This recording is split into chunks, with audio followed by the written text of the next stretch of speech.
Hey everybody, welcome back to another edition of FSi DFS Fantasy NASCAR Show for Xfinity. I'm your host, Megaruro31. First of all, thank you to all the viewers. We topped 1,000 views for the Cup video, so appreciate it. And Xfinity did well also last week too, or with truck. Can't keep all these weeks straight. But anyways, on to Xfinity. We got a short window here again, and luckily I was off work today, so I can bang this video out. We just finished qualifying, got all the information together, so I'll get the video out. But coming up in these next weeks with these short windows, we're only have a couple hours between the end of qualifying and the start of the race. I won't be able to get videos out to you, which I apologize. I'll probably do some speculation videos just to try to look at some data to tell you, who I think will do well. But you really need to figure out who they qualify and stuff. So best thing you can do is go to FSiDFS.com, and information's in the information to this video. The link to sign up. Packages are really, really cheap. It used to be $160 for the full season. With the economy and everything, made the decision $75 for the rest of the season this year. Not here to make money. I'm here to help you, but we need to also pay the electricity bill too. And if you just want a week, it's $5. And if you want a whole month, it's $10. So very, very reasonable. And yeah, that way in these coming weeks, I'll be able to get the cores and the information out to you through the Discord. It won't have enough time to shoot a video and get it up if we have these short turnarounds. Cup's usually not a problem. Cup, we usually have the information, but some of these other ones, like I said, I'll try to do speculation videos, but the actual accurate thing, once we have the starting order, probably won't be out on YouTube unless I'm off or have some extra time. So let's get into today's slate. So I think we got to look at the bottom first. And we had some issues in qualifying. Kyle Busch had a fuel pump issue, and Parker Kligerman had an issue in practice, so they did not qualify. They start at the bottom. They're very good cars, very good drivers. I mean, Kyle Busch is elite. Parker Kligerman's very good. So obviously you've got a lot of chalk down there. So you're going to have to make some decisions. And I think obviously, like most people, highest ownership is going to be Kyle Busch. You could completely blow through this field and get up there and lead this race and do very well. So I think a lot of people will start there. So I'm not saying don't do that. I haven't listed as a cash play, but in looking at my prime plays, which I don't have my final prime play on here, but I will reveal that when we get going here. So I'm going to try to frame it so some alternate ways to go. So if you're playing like a single entry or a cash, and then obviously you're going to start with Kyle Busch, and then I'm going to try to tell you some cash plays to match with him to get enough value to be able to go. But it's going to be very hard to try to get like Kyle Busch and another 10K guy in there, but it is doable. And again, I've tried to, before I shot this video, figured out some scenarios to make it all work before I named the plays cash plays or GPPs or fades, just so I gave you some options so you can build some really good lineups. So starting up top, Cole Custer got the pole, looked pretty good, but it wasn't the fastest in practice. Looked much better in his qualifying lap. I am as a GPP just because he's just had such bad luck to start the year. I just don't know, flat tires, getting involved in wrecks and stuff. We thought that he'd go out and just absolutely dominate like Fontana and some of these other tracks, and just hasn't come together yet. I think it will come. Will this week be the week that it comes? I don't know. But if I look at his Phoenix numbers, and they're in the teens, and these are, I look back even at he's got really good Xfinity numbers in his track type average, like number 2, so everything lines up well here. But again, just in his recent form, I just think he's going to finish in the top 5, but I don't know if he's going to get out and lead early or be number 1.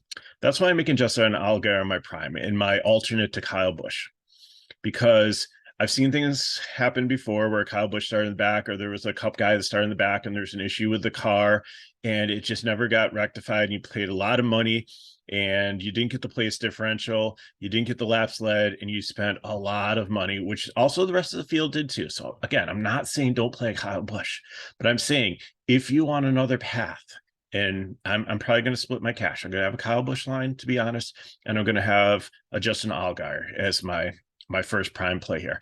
It's going to be hard to get the two of them in one lineup. You're going to be playing some guys like 51, 48. Like, I mean, it is potentially doable, but you might have a bad taste in your mouth after you build that line. So the other factor is 12 out of the last 21 races has been won from the front row. So this is a place where you get out in that clean air and it's easy for you to go. That's why the Cup Series made an adjustment to the cars, so they'll be able to pass. I like Dr. Seuss here. Be able to pass easier, but the Xfinity cars are different, and you're going to have that whole air where it's hard to, when you're in traffic and dirty air, to catch up and to pass other cars. It's not impossible, but there's definitely advantage to getting out front. And I think Allgaier can get past Cole Custer and go out there and dominate. Just look at his numbers: 3.4 average running position, 6.4 average running position, the two ones. His track average is 5.1. He's like number 2 overall next to Kyle Busch in all the metrics on this track. He's raced 25 races here. He's got 2 wins, 9 top 5s, 17 top 10s. I absolutely love him here today. Daniel Hemrick, this guy, he performs well here. And of course, he won the race 2 years ago to win the title in 21 in Xfinity. But that was his only win ever. And I think like maybe people will chase it here. AKA, don't mind the price, but I think there's so many other better cars. And I think he's definitely a top 10 car. I'm not sure if I'm sold he's a top 5 car here. So GPP for me.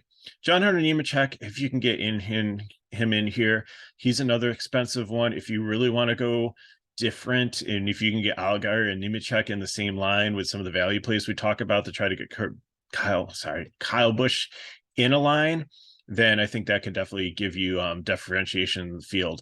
Hasn't run well in Nashville, but Phoenix and especially Richmond, which is a comparable track, like he's got 4th overall composite average here. So definitely these Joe Gibbs cars look good for him. And I think that he's definitely one that's going to be a consideration for leading and winning today. So if you get Allgaier and Nemechek in a line, that would be really cool. But I'm just starting with Allgaier and taking some value plays, going kind of a balanced approach in my other cash one. Sheldon Creed looked he had good long run speed, but poor short run speed, I think, in practice today. So I think that at 8,600, he's a GPP for me. Chandler Smith looked like he was having a couple issues in practice, didn't look great. Like he's been having a decent season here. He's run really well here in the Truck Series at Phoenix and Richmond too. So track type average is 2.5, and actually he's got the number 1 rank over Kyle Busch with like composite speed and everything factored in here with form. So definitely a good play here, but I just didn't like what I saw in practice. So he's going to be a GPP for me here, but the price tag is decent. Josh Berry, GPP, also, again, it's just hard to get this 10-6 in. I'd rather get up to Allgaier. I think, has so much history here. Berry's had 1 top 5 in 3 races, only finished 2 out of 3 of them here. So I think, he's definitely playable. He had some decent long run speed, not as great short run speed. So, not this week for me. Austin Hill is on an absolute heater here. I have him as a cash play in 91. Like you can't ignore his recent form and everything. But if I look at his Phoenix numbers compared to other shorter flat tracks, then like he seems to be much better at like Nashville or like Richmond than he has been here. So like he still comes out with like number 5 overall composite score, especially like with his recent form and recent wins. But and I think you can play him in cash here, but 2 races here, 1 top 10, 13th average finishing. So I think he's okay. Ryan Sieg, I really like him, and I think he's done well. He's had some good races here. But if you look at his composite score with like everything all considered, it's like 17th. So I think he just qualified too high up here. If you want to play him in GPP, that's fine, but he's just a fade for me. I just think he's too far forward. Riley Herbst, horrible spring race last year at Phoenix, but if you look at he's probably about a 11th, 12th place driver. I have him his composite at like 13 here, 12th overall. I think he just has a lot of bad luck. He's got 2 top 5s at Phoenix and 4 top 10s. So, he's definitely somebody, but and we've been saying that like hopefully with Cole Custer in the garage there, the two of them working together can really help build this Stewart-Haas Xfinity program. But I really want to see the fruits of that before I start playing him in cash. Sammy Smith looked good out there in practice. Raced here in the fall in Xfinity and had did pretty well. So the numbers look decent. Top 10 finish. I can't remember if it was in a truck or Xfinity. I believe it was in Xfinity. He was in the All-Star car last year, I believe, for this race. But he had really, really good long run speed, and I think he's definitely someone that you can look for at cash at 8,400. But the person that impressed me the most, I think, during the practice was Ryan Truex. Like, I'm just so glad he's back in this car. He's in the All-Star Joe Gibbs car. He looked good here. Doesn't have a ton of experience on this track here, but in like similar tracks, like he's got 10th overall finish, finished every single race in like the short flat tracks. So, and I don't think he's going to win the race, but I think he could definitely get up into the top 5, maybe even lead some laps. So definitely like this play at 9,400. Kaz Growla, that's another decent one here. Sam Hunt Racing. This is a GPP, just a little bit far forward. 75. Like I said, the price tag's not bad, but just on this type of tracks, like his composite average is like 22nd. So I just fear that he might fall down a little bit and get some negative place differential. Could he hang in the top 15? Yeah, but I think there's other plays that I'd like to take chances on in the 6 or 7K range behind him to they're a little more safer for my cash lineups. Sam Mayer, GPP. Again, he's kind of like Austin Hill here, is like really bad numbers at Phoenix, but really good on other short flat tracks. So like has 14th overall. So he probably could finish where he starts, but at almost 10K here, I just can't pull a trigger on. I like the place differential. He could be a sleeper. So if you're playing like 20 max, then definitely have some shares of him there, because again, he could be a very good sleeper pick. But I'm not really sure. Okay, so here's 4 guys in here that I really think could really help make or break your lineup here if they can finish where they start in the top 20. Parker Retzloff, the rookie, and Jeb Burton, both Jordan Anderson cars, decent, like have 14th average. Actually, sorry, Parker has a 28th average finish in similar tracks. So, but I still think at the price and like what he's shown in practice and stuff, that he definitely could be a decent car here. But I really like these next 2 cars even more, like Jeb Burton and Brett Moffitt. Burton, I think this Jordan Anderson team is a good fit for him. Like he's all in on it and really wants to do well here. 5 races, 1 top 10, 14th overall finish. But Brett Moffitt, here's the other prime guy that I'm going to throw in here.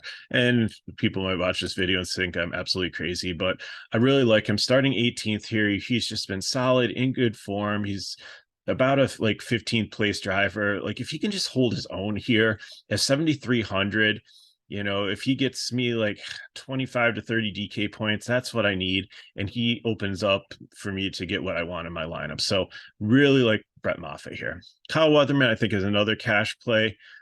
Did really bad at Nashville and some of these other tracks. Like it shows that he should like finish around where he starts, hopefully.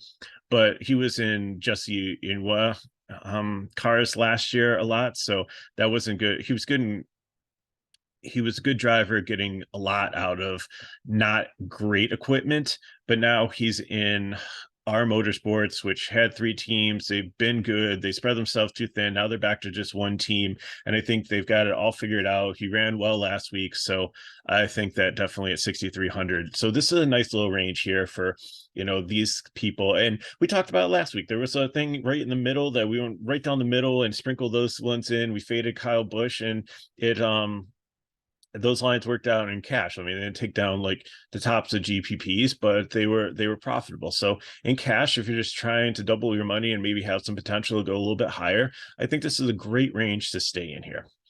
Ryan Elvis, I like Alpha Prime Racing. I just not sold on Ryan Ellis as a driver here, just looking at practice speeds and stuff. So GPP, Josh Williams, he actually was 20th overall or in right around the top 20 for practice time. So did decent here in the fall. He's in much better equipment than he has been in the past. Well, the past couple of years. Before that, he was in better equipment, but now I think he's in is even equipment. But anyways, if you look at some of the numbers on the chart here, I think they're not telling the whole story. At 5,600, if he can hang around the top 25 at least and only lose a couple place differential points, I think he can definitely pay off his salary and be somebody that you can consider borderline cash, but definitely in a GPP lineup. Brandon Jones, another cash play here. Like I like him so much better than Sam Mayer for $300 less. He struggled a little bit in practice, looked a little bit off today, but I think that he's one that's going to be able to, like, just look at the numbers here. 7.5, 2.4, 7.3, 6.8. He's got a win here, 3 top 5s, 6 top 10s. You know, if you can get him into your cash lineup, I think he's definitely someone to look at. I flirted with putting him in the prime, but I wanted to give you a little bit more salary to work with. So, you know, if he's going to be the fourth guy in after the prime guys, that definitely works. I'm not saying that he's definitely in my alternate cash lineup, but he's somebody definitely for strong consideration. Kyle Sieg, GPP here, did well in the fall. The other races here, he's in the 30s. So a little concerned with that. So Leland Honeyman, he only ran one race in the truck race. He did okay last week. So like, just don't go by his projection here. It's like -7. There's just really no data from a model to go on. So Alpha Prime is in a good car, could finish in the top 25. At 46, I think he's the cheapest driver that's actually in the race. So it's definitely somebody that you can throw in a punt and a GPP only. Wouldn't put him in a cash lineup, but you know, if you're going like a GPP and trying to get like Kyle Busch and like Cole Custer, or Allgaier, Joe and Hunter Nemechek all in the same line, then you're going to need somebody like that to throw in as a punt. And I don't love it, but I don't hate it either. Joe Graff Jr. And again, this isn't my vendetta against him, even though he wrecked a lot of cars last year. He's been doing better this year, but he's not in a Gibbs car this week. He's in a Ryan Sieg Racing car. This is a decent car, but I just look at his numbers. 25th, he's starting too far forward for me. It didn't really show me anything too impressive in practice, so he's a fade for me, starting too far forward. Anthony Alfredo, GPP, again, like ran really well at Richmond, but some of the other tracks not great. 24th, if he can finish where he starts. GPP 68's a little steep, but I'll let you make the decision on that one. Greg Galding, I think starting a little bit too far forward. Found out that I apologize, like last week in Cup, and I had a couple wrong manufacturers. I went over everything with a fine-tooth comb, and I think I got them dialed in now. But Greg Galding isn't a bad driver here, but I think it's interesting that Greenlight Racing races both a Ford and a Chevy. So just found that a kind of an interesting note, but really not interested with him. I think he's too far forward. Jeremy Clement, I really love him here. $7,000 in cash. I think that he can definitely be able to move up into the top 25. He's been solid, 20th overall finishing position on track averages. He's ran 25 races here, only had 2 top 10s, but 22 average finish. So I think that's definitely someone that we can look at. Brandon Poole, I'm going to fade him here. 6 races here. He's got 2 top 10s. But this JD Motorsports car, I just really haven't seen much speed out of it. Like, I think he ends up finishing somewhere in the bottom 30s, so I'm out on him. Dawson Cram's interesting, coming over from the Truck Series. He's really cheap here. Like, he really hasn't been able to hold his own in the Truck Series, but he did make it in here on speed, so that's why he's a GPP and not a fade. So maybe there's some potential here, but starting 30th, I think he like kind of overshot with the speed there, but I don't know how he's going to do an actual race in this car. So it's the former Mike Harmon team. So I'm I'm a little skeptical on that. But if you need some value plays and punts, I kind of like the Honeyman and the Alpha Prime car a little bit better, but Cram's not bad here. Smithley also might take a shot at it 48. Like you get a little bit of a cushion with him starting in this position. Jeffrey Earnhardt, I think it would be another popular one. I didn't really see anything, like his times were really slow in practice. So ran really well at Nashville, didn't run well at the spring Phoenix race last year. So I think he's got potential as a GPP 5,900. He's kind of no man's land for pricing for me. So we'll just have to see. I'd rather drop down $600 to Bailey Curley here. And play him 20th. Like he's the opposite of like Brett Moffitt, as we said, and Sam Mayer, where he actually has done better at Phoenix than some of the other shorter tracks. 8 races here, 1 top 10, 24th overall finish, average running position in the 20s. So definitely some place differential there. I really like him as value play at 53. Probably my favorite cash value play on the board here. Fading Gase and Emmerling, these Emmerling Gase cars have just been horrible this year, just laps down, really no speed. I just really need to figure it out. Blaine Perkins here, the other green light racing Chevy. He again, I think, can get up into the top 25, so he's a cash play. I like Curry a little bit much better than Perkins, but I think you can also play Perkins the cash. And again, you're going to need some of these 5K guys if you're going to try to get Kyle Busch and another guy close to 10K or over 10K in your lineup. So now we come to Connor Mozak. It's a Sam Hunt racing car. It's the second car. They look good in practice, but it kind of messed up his line, I believe, on the qualifying. So he starts all the way down here because his speed wasn't great. But this is a good car. 13th overall composite. You absolutely got to lock him at 7,100. There's so much place differential here. I think this is a very, very good play for you. And Kyle Busch, as we talked about, it's gotten projected for 103 points, which that doesn't surprise me, but that's what you need. You need him to get up through the field, which he has the advantage. He's not racing for a title here or anything. So he can play around with pitting before the stage, get up there. He can zag when everybody else has to zig just to try to get stage points. And, he can do what he wants, get off pit sequence, do whatever he needs to do to get track position and keep it and hold on to it. As long as the fuel pump and everything work out well and there's no other mechanical issues for his car, you're perfectly fine, which I think he is. So again, I'm going to split my cash. I'm going to have a Kyle Busch line. I'm going to have a Justin Allgaier line just in case, but then that's going to kind of hedge me. So if I break even, then it's a win. I didn't lose anything. But if one of the two goes off and it's the right decision, especially if it's the Kyle Busch fade line, then just the leverage I'm going to have on the field is just really going to help my cash lines turn into GPP lines. Parker Kligerman, again, I like him down here. Hopefully they get the car fixed or the backup car is just as good. I have him as a cash play. I didn't have him as a prime play, which I think a lot of people will probably start their lineups. Mozak, Busch, Kligerman. It makes a lot of sense with the place differential and how good these drivers are to be able to move up through the field and the pricing on Mozak and Kligerman. But again, I'm letting you make the decision. I'm a little bit skeptical. I just want to kind of caution myself with Kligerman, and I really wanted to go with a more balanced lineup with Allgaier, Moffitt, and Mosaic. So that's what I got for you. Thanks for listening. Thanks for watching. If these videos help you, as always, please give it a like. Subscribe to our channel if you haven't already. It's just great to see our just keep on growing by the end of the season. Between this and Major League Baseball, I want to try to get up to 5K. Speaking of Major League Baseball, we're still doing free strength training. We're also covering the World Baseball Classic. We've got slates at 5 in the morning, 7 in the afternoon, or 12 noon, 7 p.m., 10, all over the place. We've been covering them. I finished. If you're playing it, you've probably seen me up in the top 10 almost every slate. So, and all the information we're giving to you is absolutely free. All you have to do is go to FSiDFS.com, sign up for the subscription for Major League Baseball. It's for spring training. It's good through the 30th of this month before we start the regular season.